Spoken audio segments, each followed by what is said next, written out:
Well, Joanne and Diana, it's unclear what other than hate may have motivated this attack because the victim was not robbed, just beaten. Take a look behind me here. This is where it happened, not far from downtown Ann Arbor, but very close to U of M campus. The victim and his friend were walking down South University here around 2:30 this morning, and they were not alone. Detectives with the Ann Arbor Police Department are looking at surveillance video in hopes of identifying the men who attacked a 22-year-old man near U of M campus. The beating happened around 2:30 this morning near the corner of South University and East University. There were about 8 men in the group of attackers, most of them black. And the victim, who was white, tells police they were hurling derogatory names at him based on his race and perceived sexual orientation. And one of the men was armed with a knife. No one was cut. No one was hurt from that knife, but there was a lot of physical punching going on from the group to the one specific victim. Ann Arbor police tell Action News that the beating happened just after the victim and a male friend of his left a bar.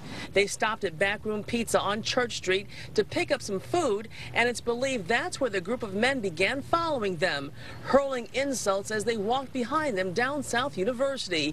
And a block later at East University, the men launched their attack, but only on one of the 2 men, punching him over and over while hurling the derogatory names till the victim's friend reached in to help. He had reached down and pulled the friend up off of the ground, and the group dispersed. I am shocked. I mean, I moved away, but I used to live here until about a year ago, and it was just one of those places you could walk around, or at least felt like you could walk around. So it's, I think, going to have an impact. And this is known as one of the places in the country where people who can be different and aren't judged for it. So that's very sad. And we're told the attackers, all men in their early 20s, fled on foot. It's very unclear exactly what other description police may have on them at this point. All we were told is of the 8 men, 6 were black, 1 white, 1 Hispanic. They all fled on foot.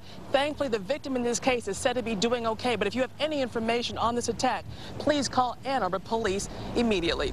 Reporting live in Ann Arbor, Kimberly Craig, Channel 7 Action News, Diane and Joanne.